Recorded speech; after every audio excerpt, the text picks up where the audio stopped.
So my topic for today, as you probably guessed, is my riff on Robert Hunter's Ripple. And to kind of work my way into that, I'm going to revisit just a portion of my sermon from a couple of weeks ago on Martin Luther King Sunday.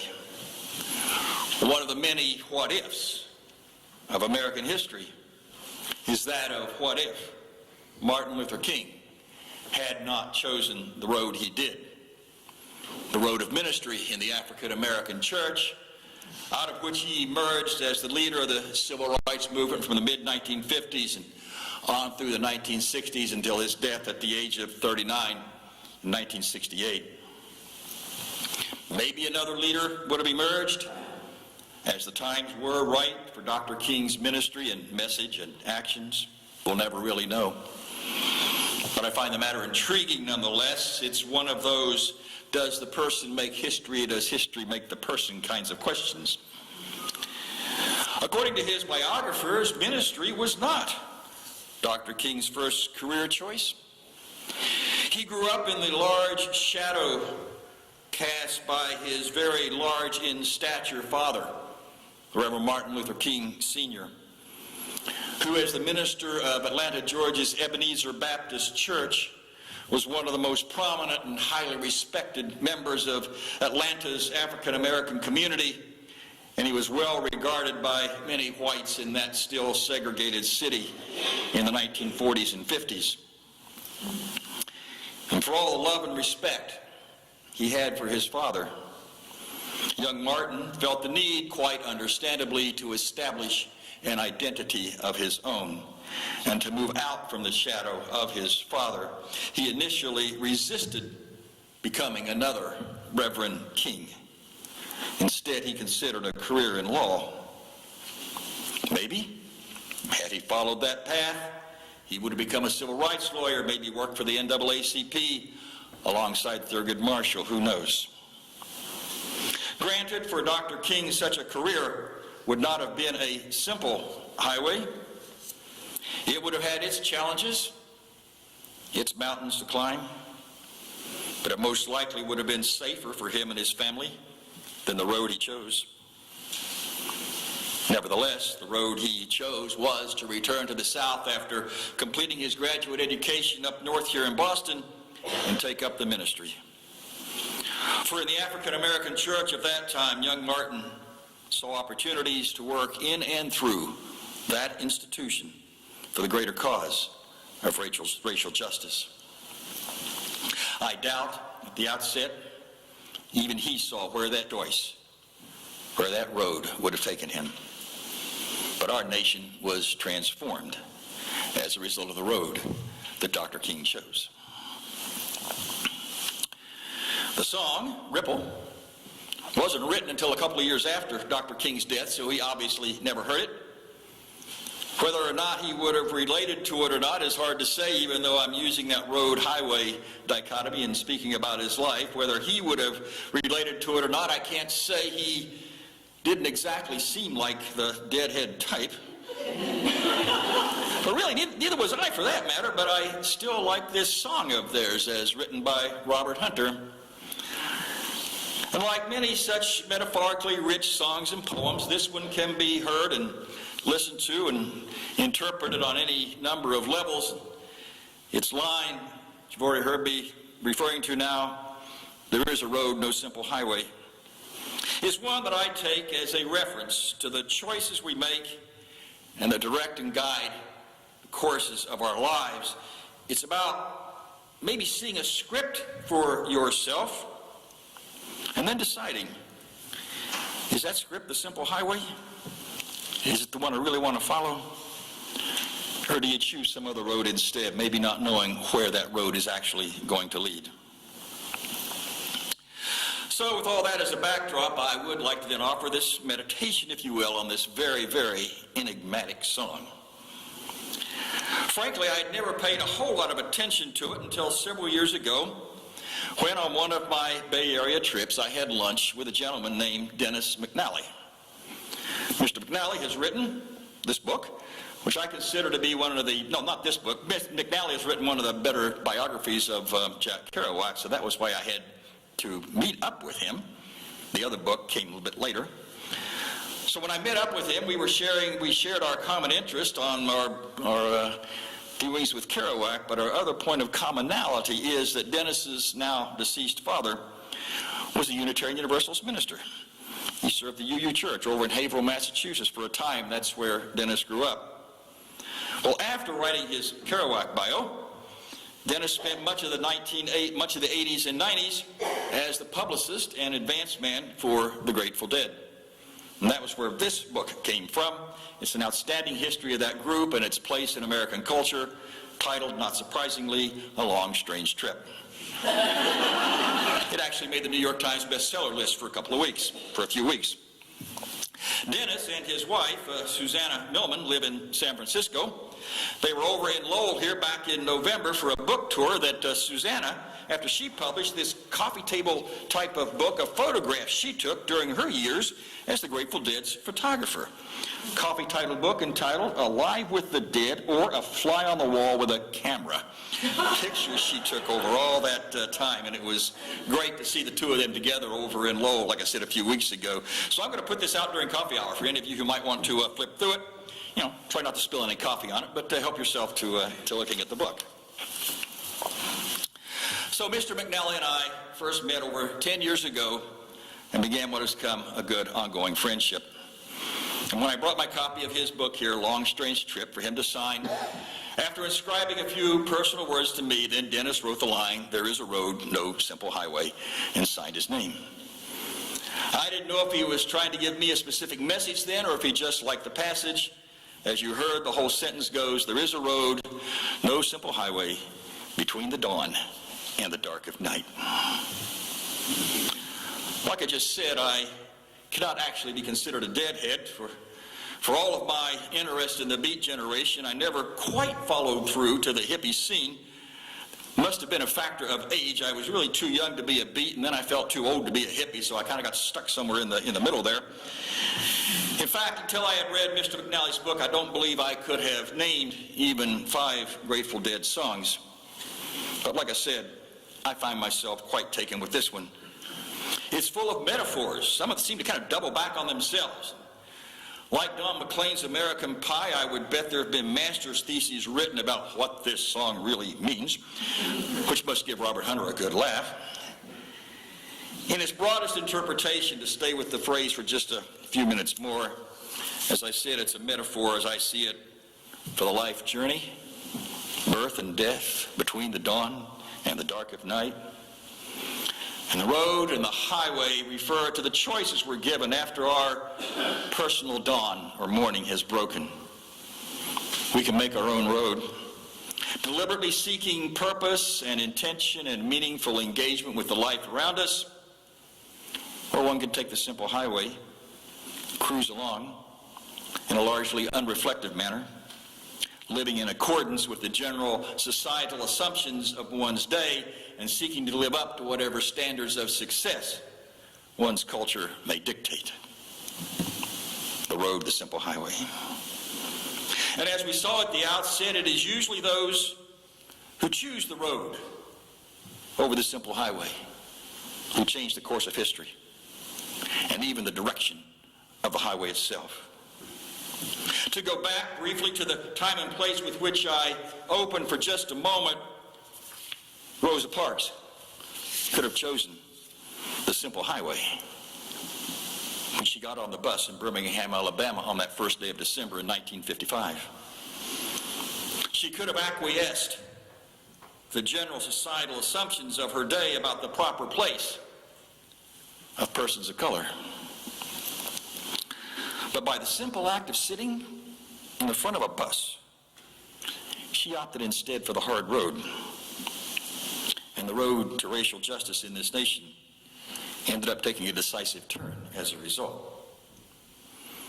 That road, of course, is still ongoing. It is still a hard road at times, especially at this point in our nation's history. Well, to give these words yet another angle, I said they're metaphors that can be interpreted on any number of levels. To give these words yet another angle and bring them closer to home here, I believe the reason people seek out religious communities like the one we seek to offer here, is because they're looking for the road and not the simple highway when it comes to their own spiritual and religious journey. They're looking for a communion of people and ideals and values that expects something of them and to which they can freely give something of themselves. They're looking for a place where they choose with both joy and with serious deliberation the spiritual road they wish to take rather than the prescribed simple highway of what the founder of American Unitarianism, William Ellery Channing, called a second-hand faith. You, right here and now, you are here, and you're called to offer and be one such religious community as you now seek a minister to lead you the next step on your road, a road for those who will not settle for a second-hand faith. There are a couple of other lines from Hunter's song that I think demonstrate well kind of the yin and the yang, the dual truths, if you will, of how we approach the liberal religious journey as Unitarian Universalists.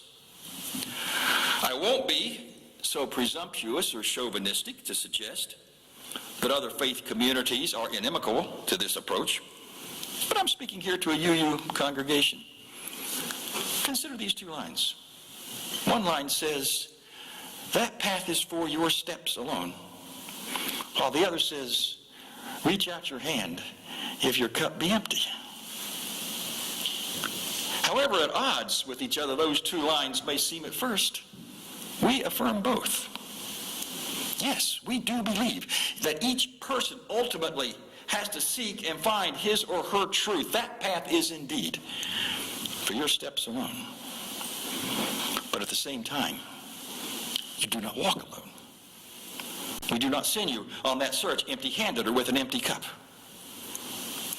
Reach out your hand if you're feeling empty or confused or just questioning. For there are other hands here that will join you on our common way. That path is for your steps alone. Reach out your hand if your cup be empty.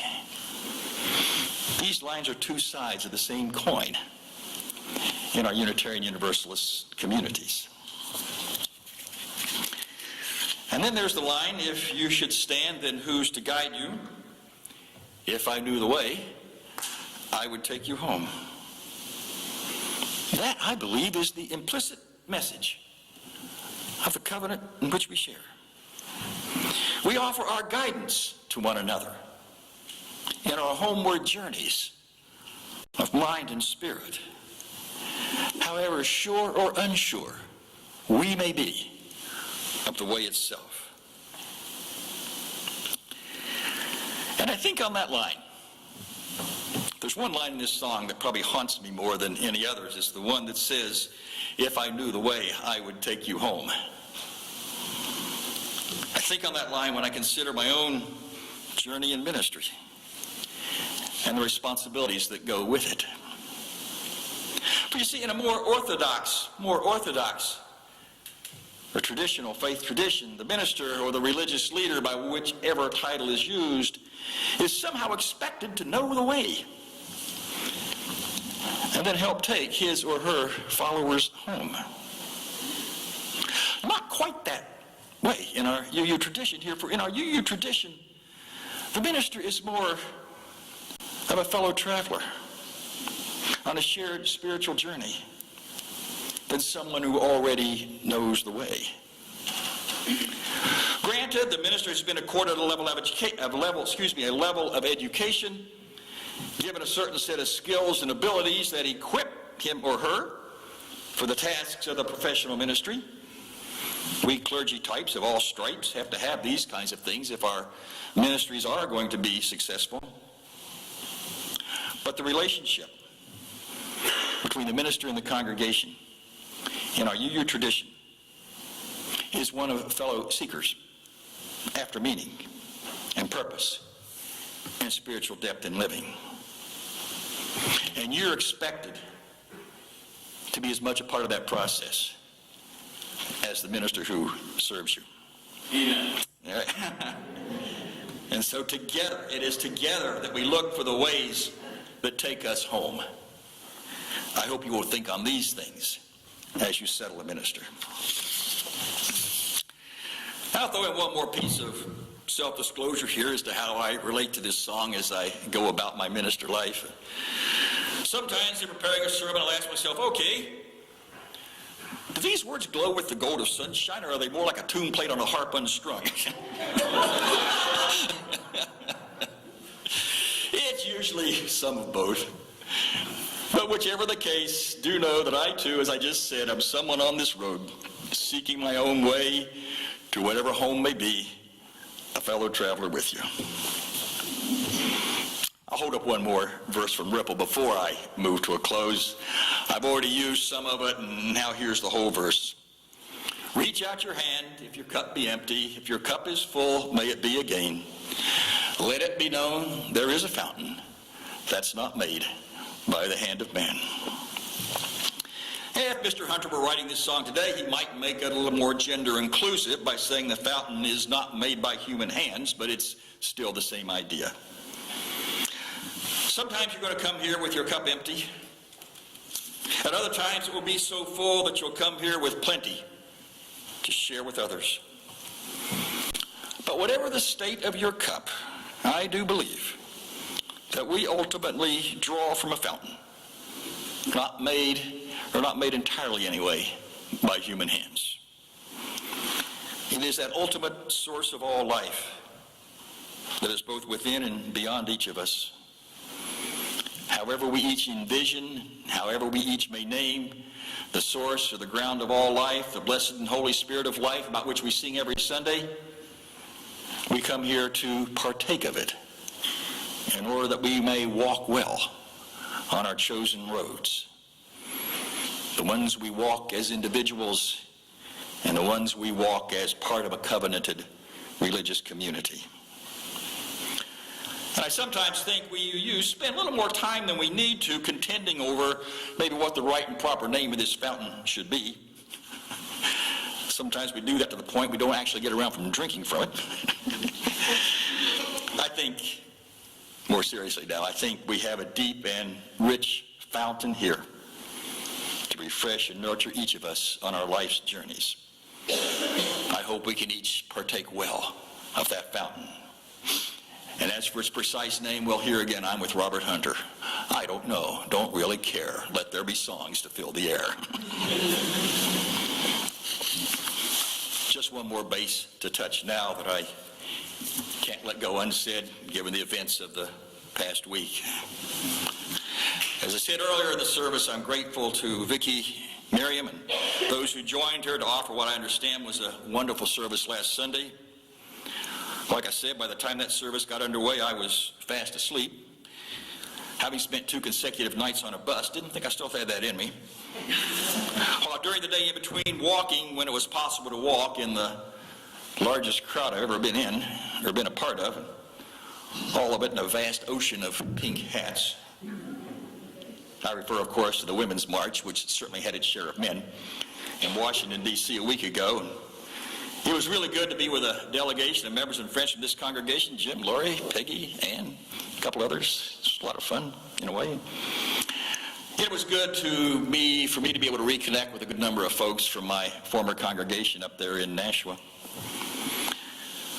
I can't get into too much of a discourse now on all the feelings I came away with following such an incredible experience, but I will offer this.